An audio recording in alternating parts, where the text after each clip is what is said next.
સૌથી પહેલા તો વાત કરવી છે પરિણામોના આંકડા જે ભારતીય જનતા પાર્ટી 27 વર્ષ પછી એટલે કે લગભગ 3 દાયકા પછી જોઈ રહી છે। લગભગ 3 દાયકા 27 વર્ષ પછી દિલ્હીમાં ભારતીય જનતા પાર્ટીનું કમળ ખીલતું દેખાઈ રહ્યું છે। આ વલણમાં સ્પષ્ટપણે ભારતીય જનતા પાર્ટીની સરકાર નક્કી મનાઈ રહી છે। ઇલેક્શન કમિશનના આંકડાઓના જે શરૂઆતી રુઝાન છે એમાં પણ ભારતીય જનતા પાર્ટીએ રુઝાનમાં बहुमतનો આંક પાર કરી લીધો છે। 41 બેઠકો ઉપર ભારતીય જનતા પાર્ટી આગળ છે, 29 બેઠકો ઉપર આમ આદમી પાર્ટી આગળ છે અને ફરી એકવાર કોંગ્રેસના સુપડા સાફ થઈ ગયા છે। કોંગ્રેસ માટે એક મોટી ચિંતાનો વિષય, આપ માટે એનાથી પણ મોટી ચિંતાનો વિષય, કારણ કે કોંગ્રેસનું વજૂદ હતું જ નહીં। શીલા દીક્ષિતની સરકાર પછી અહીંયા વજૂદ ખતમ થઈ ગયું હતું અને એ પછી આમ આદમી પાર્ટીનો ઉદય થયો, પણ હવે 10 વર્ષ પછી આમ આદમી પાર્ટીના વળતા પાણી થઈ રહ્યા છે। ભારતીય જનતા પાર્ટીનો ફરી એકવાર उदय થયો છે અને ભારતીય જનતા પાર્ટીના ખેમામાં જશ્નનો માહોલ દેખાઈ રહ્યો છે। यहाँ पे जो है दिल्ली की जनता बहुत समझदार है। हम देश की जनता को बहुत बहुत बधाई देना चाहते हैं अपनी तरफ से, और मैं आपके चैनल से माध्यम से कहूँगा कि जो काम करे दिल्ली में ऐसा काम करे कि लोग बाग याद करें। जय हिंद, जय भारत। तो ये देख सकते हैं जो प्रदेश कार्यालय है उसके बाहर की सड़क है और धीरे धीरे जो समर्थक हैं वो प्रदेश कार्यालय पे पहुंचना शुरू हो गए हैं। जैसा कि एग्जिट पोल ने संकेत दिया था उसी तरह के रुझान भी फिलहाल दिखाई दे रहे हैं। दिल्ली से कैमरामैन रोहित त्रिपाठी के साथ मैं अजय यादव, संदेश न्यूज। જશ્નનો માહોલ દેખાઈ રહ્યો છે દિલ્હીમાં ભારતીય જનતા પાર્ટીના ખેમામાં। આજે 2 દાયકા 3 દાયકા પછી જશ્નનો આ માહોલ 27 વર્ષ પછી દિલ્હીમાં જોવા મળ્યો છે। આમ તો લોકસભાની ચૂંટણીઓ વખતે આ જશ્ન જોવા મળતો હોય છે, અથવા તો બીજા રાજ્યોમાં જ્યારે ભારતીય જનતા પાર્ટીની સરકાર બને ત્યારે દિલ્હીમાં જશ્ન હોય છે, પણ દિલ્હી માટે આજે જશ્ન દેખાઈ રહ્યો છે અને એમાં પણ ભારતીય જનતા પાર્ટીની રણનીતિ ખૂબ કામ કરી ગઈ છે। એની સાથે સાથે ઘણા બધા એવા ઉતાર ચઢાવ આખા દિલ્હી ચૂંટણીના કેમ્પેનમાં આપણને જોવા મળ્યા છે। જબરજસ્ત વાકપ્રહાર પણ જોવા મળ્યા છે અને એમાં ભ્રષ્ટાચારથી લઈ દરેક વસ્તુ પર આમ આદમી પાર્ટી પર નિશાન સાધવામાં આવ્યું છે। એની સાથે સાથે ભારતીય જનતા પાર્ટીએ જે મોડલ લાગુ કરવાની વાત કરી છે એ પણ અહીંયા આગળ ખૂબ મોટું કામ કરી ગયું હોય એવું સ્પષ્ટપણે દેખાઈ રહ્યું છે। પછી એ બહેનો માટેની યોજના હોય કે પછી એ ગરીબો માટેની યોજના હોય, અને જે ગુજરાત મોડલ ગુજરાતથી લઈને દિલ્હી ગયું, કેન્દ્રમાં ગયું ને કેન્દ્રમાંથી પાછું દિલ્હીમાં આવતું દેખાઈ રહ્યું છે। इस वक्त हमारे साथ पीके स्टाइल में बीजेपी मुख्यालय के सामने एक शख्स खड़े हैं। आप देख सकते हैं कि एक बड़ा सा लड्डू है जिसपे प्रधानमंत्री नरेंद्र मोदी की तस्वीर है और ये अपने आप को क्लेम कर रहे हैं कि जो दिल्ली का गोला है उस पे भाजपा का कमल खिल गया है। आपका नाम क्या है? बीके। अच्छा, आपके मुंह में हरा हरा दिखाई दे रहा है, भांग खाए हुए हैं क्या? नहीं भाई साहब, आयुर्वेदिक खांसी का मेडिसिन है। और ये गोला का लिए हुए हैं? ये प्लूटो से लाए हैं। हमारा गोला का नाम है प्लूटो। हुआ तो ये गोला आए हैं, ये गोला का लोग का ठांकू बोलने, अपना ये लड्डू डिस्ट्रीब्यूट करने, कहे कि ये गोला का लोग इस बार राइट बटनिया दबाया है कमल वाला। अच्छा, लेकिन उस वाले गोला पे जो आमिर खान थे उनको तो बार बार फोन आता था, आपको भी कहीं किसी गोला से फोन आ रहा है? आ रहा है, हम आता नहीं, हम करता हूँ यहाँ से। करिए तो। टिलिलिक। हेलो, हमारा गोला पर प्लूटो। हाँ, संकटा गजोधर। अरे बहुते हैप्पी इंफॉर्मेशन है, न्यूज है, सुना? यहाँ झाड़ू रेस्ट इन पीस हो गवा गोला पर, दिल्ली वाला गोला पर। और कमल, अरे कमल तो खिल गवा है। कमल खिल गवा है पूरा। हाँ, हुआ जश्न का तैयार। लड्डू बांटो, लड्डू।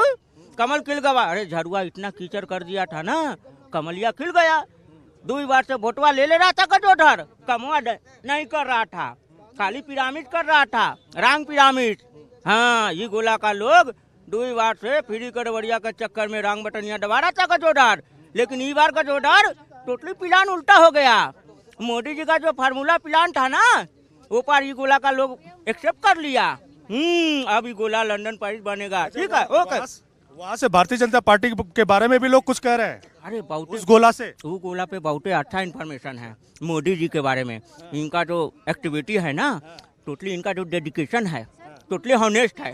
अच्छा, एक और चीज बताइए कि क्या आपको उम्मीद है कि भारतीय जनता पार्टी अगर सत्ता में आती है जैसा दिख रहा है तो जन कल्याण की सारी योजनाएं लागू होंगी? पूरा 100%, कोनो डाउटे नहीं है। कोनो डाउट नहीं है। तो आप देख सकते हैं कि ये एक शख्स है जो उनका पूरा हुलिया आप देखिए कि नीचे जो है उन्होंने जो लड़कियों का ड्रेस होता है उस तरह से पहना हुआ है, और जिस तरह से पीके स्टाइल में एक ट्रांजिस्टर लेकर के आमिर खान चलते थे उसी स्टाइल में एक तख्ती का वो ट्रांजिस्टर भी लिए हुए हैं, और साथ ही साथ एक लड्डू है, लड्डू पे काजू है और प्रधानमंत्री नरेंद्र मोदी की तस्वीर है, और ये बताने की कोशिश कर रहे हैं कि जो दिल्ली का गोला है वहां पर भारतीय जनता पार्टी का कमल खिल चुका है और जो कीचड़ है, कीचड़ में जो झाड़ू है वो सन चुकी है। तो ये भारतीय जनता पार्टी के मुख्यालय का नज़ारा है, दिल्ली का प्रदेश कार्यालय है। आपकी जिधर भी नज़र जाएगी धीरे धीरे लोग यहाँ पर जो आम समर्थक है वो आना शुरू हो गए हैं, जबकि दूसरे साइड में आप देख सकते हैं कि बैंड पार्टी आपको दिखाई दे रही है।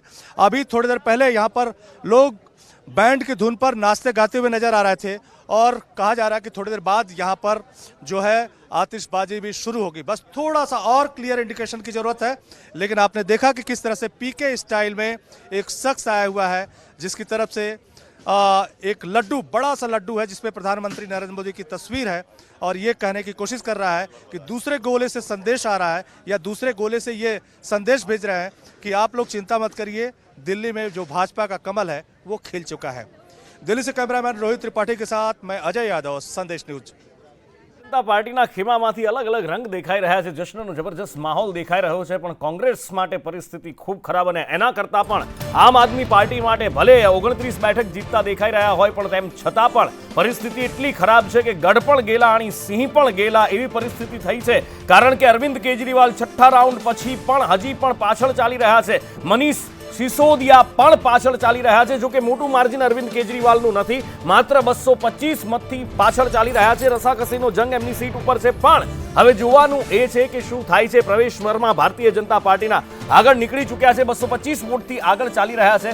મનીષ સિસોદિયા જંગપુરા બેઠક પરથી પાછળ ચાલી રહ્યા છે। બે મોટા ચહેરા, બે મોટા નેતા અને આમ આદમી પાર્ટીની મુખ્ય ધરી જે કહેવાય અરવિંદ કેજરીવાલ અને એના પછીનું નામ જો આવતું હોય મનીષ સિસોદિયા, એ પણ પાછળ ચાલી રહ્યા છે। કાલકાજી પરથી આતિશી પણ પાછળ ચાલી રહ્યા છે, એટલે ભારતીય જનતા પાર્ટીએ સુપડા સાફ કરી નાખ્યા છે, એમાં અત્યારે કોઈ બેમત નથી દેખાઈ રહ્યો।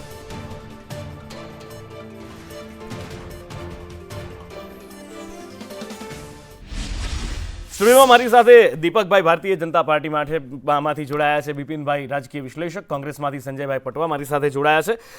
સૌથી પહેલાં તો દીપકભાઈ આપનાથી જ પ્રતિક્રિયા લઈશું કે મેં જેમ કહ્યું કે ગઢ પણ ગેલા અને સિંહ પણ ગેલા એવી હાલત અત્યારે તો દેખાઈ રહી છે। ભલે માર્જિન ઓછું છે પણ કેજરીવાલ, મનીષ સિસોદિયા અને આતિશી બધા જ પાછળ ચાલી રહ્યા છે। આખરે એવી તો કઈ ફોર્મ્યુલા ભારતીય જનતા પાર્ટીએ કરી કે આ કામ કરી ગયું, કે પછી જે આરોપ લાગી રહ્યા છે ભારતીય જનતા પાર્ટી પર ખરીદ ફરોખ્તના કે પછી બીજા ઘણા બધા, એ કામ કરી ગયું? એનાલિસિસ કરીએ તો બે છેલ્લા લાસ્ટ ઇલેક્શનનું આપણે વાતચીત કરીએ, 2015 ને 2020ની વાતચીત કરીએ। 2015માં પરિસ્થિતિ એવી હતી કે 67 બેઠકો ઉપર આપ હતી અને ભારતીય જનતા પાર્ટી પાસે 3 સીટો હતી। 2020ની વાતચીત કરીએ તો 62 સીટ હતી ને અમારી પાસે 8 સીટો હતી। હું એમ કહીશ કે 2015, 2020 આ બંને ઇલેક્શન દરમિયાન ભારતીય જનતા પાર્ટી પાસે ભલે સીટો ઓછી હતી, નહીવત જેવી હતી એવું કહી શકીએ આપણે, છતાં પણ ભારતીય જનતા પાર્ટીએ ક્યારે પણ પ્રજા વચ્ચે જઈને પ્રજાનો અવાજ સાંભળવાનો પૂરેપૂરો પ્રયત્ન કર્યો છે, એમાં કોઈ શંકાને સ્થાન નથી। તમે દરેક ઇલેક્શન જોયું હશે, 2015નું, 2020નું ને 2025નું, દરેક વખતે બે જ પાર્ટીઓ સામસામે આવી હતી, ભારતીય જનતા પાર્ટી અને આપની વચ્ચે જ કોમ્પિટિશન રહી છે। આ એટલા માટે તમને કહું કે સીટો ના આવવા છતાં પણ અમે ક્યારે પણ પ્રજાનો અવાજ નીચે નથી મૂકી દીધો। પ્રજાનો વિશ્વાસ જે હોવો જોઈએ, પ્રજાનો વિશ્વાસ કેવી રીતે પ્રદાન કરવો, અથવા તો પ્રજાની જે પ્રાથમિક જે જરૂરિયાત છે એને કેવી રીતે પૂરી પાડવી, સત્તાના મધમોસની અંદર હું તમને એટલું કહીશ કે આપ જે છે એ માત્ર પોતાનો એક પ્રોપેગેન્ડા જે ઊભો કર્યો હતો ભ્રષ્ટાચાર વિરોધી જે પાર્ટી છે એવું બતાવવાનો, પરંતુ પ્રજાની પ્રાથમિકતા જે છે એ ક્યારે પણ પ્રજાની સમજી નતા। અચ્છા, તો દીપકભાઈ ઈડીનો કેટલો આભાર વ્યક્ત કરશો? અમારે શું કામ આભાર વ્યક્ત કરવાનો હોય? સવાલ એ છે, મેં પહેલા કીધું કે પ્રાથમિક જરૂરિયાત, ધારો કે ચોખ્ખા પાણીની બાબત હોય, બીજું પોલ્યુશન, આ બે વસ્તુ એવી છે કે જે લોકોને પોતાના જીવનમાં સવારે ઉઠે ને રાત્રે સૂવે ત્યાં સુધી જરૂરિયાત પડતી હોય છે। બેને આની પહેલાં જ્યારે આપની પહેલાં જે એન્કરિંગમાં હતા એમણે કીધું કે રેવડી શબ્દ ના બોલીએ તો વધારે, કારણ કે બંને પાર્ટીનું, હું એવું કહીશ કે કેજરીવાલજીની જે પાર્ટીએ જે કંઈ બાબતની વાતચીત કરી છે એ સંપૂર્ણપણે રેવડી કેવી જ પડે, એટલા માટે કેવી પડે કે જે વસ્તુની જરૂરિયાત હોય, તમે સમજજો, જ્યાં લોકોને પણ ખબર છે કે સારી વસ્તુ જોતી હોય તો આપણે ટેક્સ પે કરવો પડે, જે બીજા બધા રાજ્યોમાં છે, ત્યાં તમે મફતની લાણી કરવાની બાબતની વાતચીત કરતા હો, હું માનું છું ત્યાં સુધી એને રેવડી જ કહી શકીએ. ભારતીય જનતા પાર્ટીએ આ વખતે પણ એના સંકલ્પ પત્રમાં સ્પષ્ટ કીધું હતું કે પાણીની બાબત હોય કે વીજળીની બાબત હોય, અમે તમને મફત નહીં આપીએ, પણ સારી વસ્તુ આપવાનો અમે પૂરેપૂરો પ્રયત્ન કરીશું. આ વસ્તુ છે કે જ્યારે ચાલો, તમારી કેજરીવાલની રેવડી રેવડી નહીં, તમારો પ્રસાદ અમે માની લઈએ. સંજયભાઈ, તમારા માટે તો ખૂબ પરિસ્થિતિ વિકટ છે, કારણ કે શીલા દીક્ષિતની સરકાર હતી ને એ પછી એવા વળતા પાણી થયા કે હજી ઊભા નથી થઈ શક્યા. સંજયભાઈ, આપનો સવાલ જવાબ પછી લઈએ. જેમાં નેપાળ, ભૂતાન, બાંગ્લાદેશ, મ્યાનમાર, થાઈલેન્ડ, શ્રીલંકા જેવા પાડોશી દેશો આવેલા છે.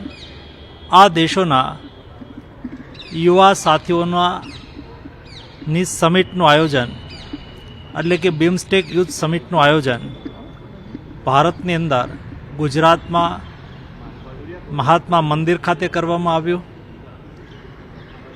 7 દેશોના 70થી વધુ પ્રતિનિધિઓએ ભાગ લીધો છે. યુવા વચ્ચે સહકાર, એક્સપિરિયન્સ, લર્નિંગ વગેરે વિષય પર ચર્ચાઓ થઈ રહી છે. ભારતીય જનતા પાર્ટી અત્યારે જબરજસ્ત બહુમતી સાથે આગળ ચાલી રહી છે. એટલું જ નહીં, પણ આમ આદમી પાર્ટીનો સોંથ વળી રહ્યો છે. નવી દિલ્હી બેઠક, જંગપુરા બેઠક, કાલકાજી બેઠક, બાબરપુરા, શકુર બસ્તી, માલવીય નગર, ગ્રેટર કૈલાશ, ઓખલા, પડપડગંજ, આ બધા જ ઉપર ભારતીય જનતા પાર્ટી આગળ ચાલી રહી છે. મારા સહયોગી મનીષ પુરોહિત જોડાયા છે મારી સાથે. મનીષ, ભારતીય જનતા પાર્ટીએ સોંથ વાળી દીધો છે, કદાચ એમ કહીએ તો ખોટું નહીં કહેવાય. 30 વર્ષનું વટક વાળી લીધું છે, છેલ્લા 27 વર્ષનું, અને એ રીતે કે મોટા મોટા ચહેરાઓ ભારતીય જનતા પાર્ટીએ પાછળ છોડી દીધા છે. અરવિંદ કેજરીવાલ હોય, આતિશી હોય કે પછી મનીષ સિસોદિયા હોય. બિલકુલ નૂપુર, આ જ રાજનીતિ છે અને આ જ એનો ગજબ ખેલ છે. કારણ કે આપણે જોયું હતું કે જ્યારે શીલા દીક્ષિતનું રાજ ચાલતું હતું દિલ્હીમાં, ત્યારે ભારતીય જનતા પાર્ટી જે પ્રકારે સંઘર્ષ કરતી હતી, ત્યારબાદ આમ આદમી પાર્ટી આવી ત્યારે કોંગ્રેસ અને ભાજપ જે પ્રકારે સંઘર્ષ કરતી હતી, 8 બેઠકમાંથી 41 થી 42 બેઠક પર પહોંચવાનું આ મેથેમેટિક્સ જબરદસ્ત છે.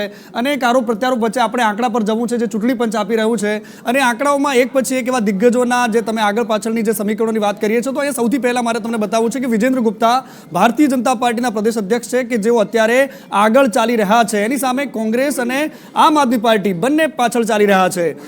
અત્યારે જે 17 રાઉન્ડ છે એમાંથી ટોટલ 6 રાઉન્ડની મતગણતરી થઈ ચૂકી છે. સૌથી ઇન્ટરેસ્ટિંગ નુપુર અહીંયા એ પણ જોવાનું છે કે દિલ્હીમાં બહુ ઓછા માર્જિનથી હાર જીત થતી હોય છે. એવામાં અરવિંદ કેજરીવાલ જે અત્યારે પાછળ ચાલી રહ્યા છે, માત્ર 225 મતોથી પાછળ ચાલે છે. અને અહીંયા પ્રવેશસિંહ સાહેબ એ એમના પિતાજી મુખ્યમંત્રી હતા દિલ્હીના, અને તેઓ અત્યારે આગળ ચાલી રહ્યા છે. ખૂબ જ ઓછા માર્જિનથી આગળ પાછળનું આ ગણિત ચાલી રહ્યું છે. અને સંદીપ દીક્ષિત જે શીલા દીક્ષિતના પુત્ર છે, તેઓ પણ બહુ ભયંકર મતોથી પાછળ ચાલે છે. અને આ રોચક ગણિત છે દિલ્હીનું. 13 રાઉન્ડ થવાના છે, એમાંથી 6 રાઉન્ડ થઈ ચૂક્યા છે. નુપુર, હજુ પણ પાસા પલટાઈ શકે છે. પરંતુ જે બેઠક પર, જો દર્શકોને એક વાત બતાવી બહુ ઇન્ટરેસ્ટિંગ છે, કારણ કે જે બેઠક પર 12,000, 13,000 કે 14,000 ની આગળથી માર્જિન ચાલતું હશે, તો ત્યાં એ ઉમેદવારની જીત લગભગ નિશ્ચિત માનવામાં આવી રહી છે. પરંતુ અરવિંદ કેજરીવાલ અને પ્રવેશસિંહ સાહેબ વચ્ચેનો જે જંગ છે એકદમ જબરદસ્ત છે, કારણ કે અહીંયા માત્ર 200, 250, 300 વોટોથી આગળ પાછળનો આ જંગ ચાલી રહ્યો છે. 6 રાઉન્ડની મતગણતરી થઈ ચૂકી છે, હજુ 13 રાઉન્ડ બાકી છે. મતલબ કે 6 અને 1 7 રાઉન્ડની મતગણતરી બાકી છે નુપુર. અને અરવિંદ કેજરીવાલનું ભાવિ પણ અત્યારે દાવ પર લાગેલું હોય તેવું જોવા મળી રહ્યું છે. આ તરફ મનીષ સિસોદિયા, એજ્યુકેશનનો નામથી અરવિંદ કેજરીવાલની પાર્ટી આખા દેશમાં પોતાનો પ્રચાર અને પ્રસાર કરતી રહી. એ મનીષ સિસોદિયા લગાતાર આગળ પાછળ ચાલતા હતા, પરંતુ અત્યારે આગળ ચાલી રહ્યા છે. 2686 મતોથી આગળ ચાલે છે. અને તરવિંદરસિંહ જે છે એ અત્યારે ભારતીય જનતા પાર્ટીમાંથી એ પાછળ ચાલે છે. એની સામે આમ આદમી પાર્ટીના ઉમેદવાર પણ આગળ ચાલી રહ્યા છે. ઇન્ટરેસ્ટિંગલી અહીંયા એ છે કે મનીષ સિસોદિયાની જીત પણ બહુ જ મહત્વપૂર્ણ આમ આદમી પાર્ટી માટે માનવામાં આવે છે, કારણ કે આ એક એવો ચહેરો છે કે જેના બેઝ પર અરવિંદ કેજરીવાલની રાજનીતિ ચાલતી હતી, એવું પણ કહી શકાય. કારણ કે આખા દેશમાં શિક્ષણનું મોડેલ આપવાની વાત મનીષ સિસોદિયાના નામે જાય છે. અને ખુદ ભારતીય જનતા પાર્ટીની સરકાર હોવા છતાં પણ મનીષ સિસોદિયાને બેસ્ટ એજ્યુકેશન મંત્રી તરીકે પણ નવાજેલા છે. પરંતુ અહીંયા હાર જીતનો મદાર અહીંયા મનીષ સિસોદિયા પર પણ સૌની ભીટ મંડાયેલી છે નુપુર. અને બીજી બાજુ આ ગોપાલ રાય છે, એ પણ આંદોલનકારી ચહેરો છે. ગોપાલ રાય પણ અત્યારે ધીરે ધીરે આગળ વધી રહ્યા છે.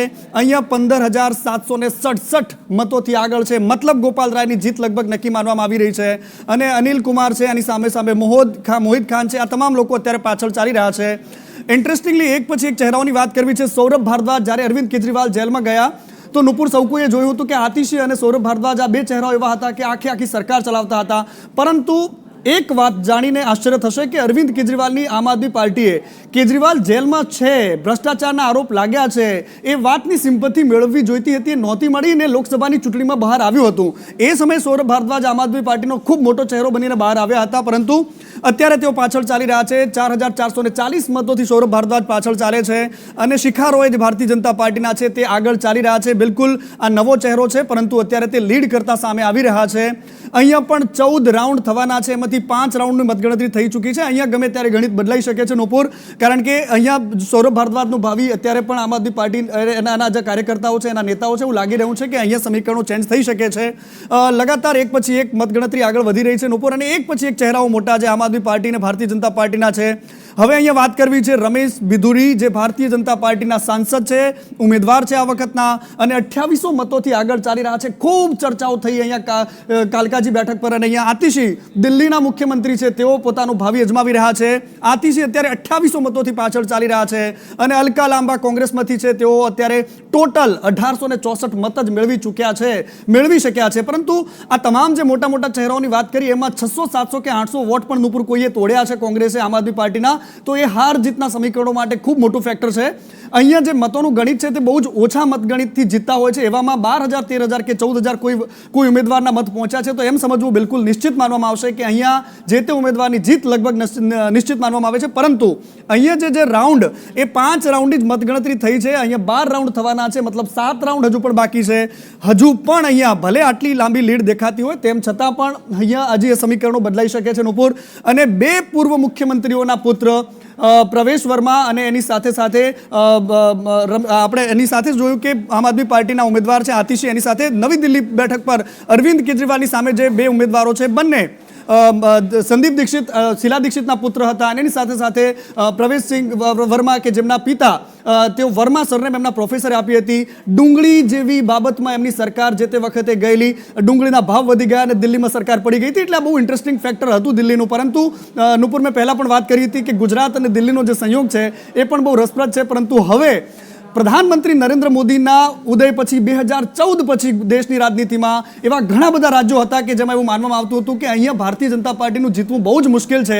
પરંતુ પ્રધાનમંત્રી મોદીના આવ્યા બાદ એક પછી એક રાજ્યોમાં ભારતીય જનતા પાર્ટી સારું પ્રદર્શન કરતી રહી, અને દિલ્હી પણ એ રાજ્યો પૈકીનું એક છે. કારણ કે એક ક્રાંતિકારી ચહેરાઓ કે જેમાં ભ્રષ્ટાચાર વિરુદ્ધની સામેની વાત ચાલી, તમામ એ ચહેરાઓ જેલમાં ગયા, અને એની જે સિમ્પથી મળવી જોઈએ, દિલ્હીની જનતા એની સાથે રહેવી જોઈએ, લાગતું એવું જ હતું. કારણ કે મેં પોતે પણ નુપુર જ્યારે લોકસભાની ચૂંટણીમાં પરિણામોના દિવસે દિલ્હીમાંથી જ્યારે કવરેજ કર્યું હતું ચૂંટણીના સમયગાળામાં, તો તમામ સામાન્ય વ્યક્તિને જઈને પૂછો તો એક જ વાત એમના ચહેરા પર હતી, કેજરીવાલ સામાન્ય માણસ જે ચાની કિટલી ચલાવે છે, નાનો ગલ્લો ચલાવે છે, રિક્ષા ચાલક છે, એ તમામના મોઢે કેજરીવાલની વાતો સંભળાતી હતી. પરંતુ ભારતીય જનતા પાર્ટીની માઇક્રો રાજનીતિ, પ્લાનિંગ કરવાની રાજનીતિ, એક પછી એક મુદ્દાઓને કાઉન્ટર કરવાની રાજનીતિ, અને જે પાસા અરવિંદ કેજરીવાલની પાર્ટીએ ફેંક્યા એને કેવી રીતે પોતાના પાલામાં ખેંચવા, એના માટેની માઇક્રો લેવલની રાજનીતિ તમામ દિગ્ગજો નાના સેન્ટરોમાંથી, ગુજરાત જેવા રાજ્યમાંથી, મધ્યપ્રદેશ જેવા રાજ્યમાંથી, જ્યાં ભારતીય જનતા પાર્ટીનો હાર્ડકોર વોટર અને એની સાથે RSSની એક લાંબી ફોજ ઉતારી દેવામાં આવી, જે સાયલેન્ટલી કામ કરે છે. કોઈ ચહેરાઓ બહાર નથી આવતા,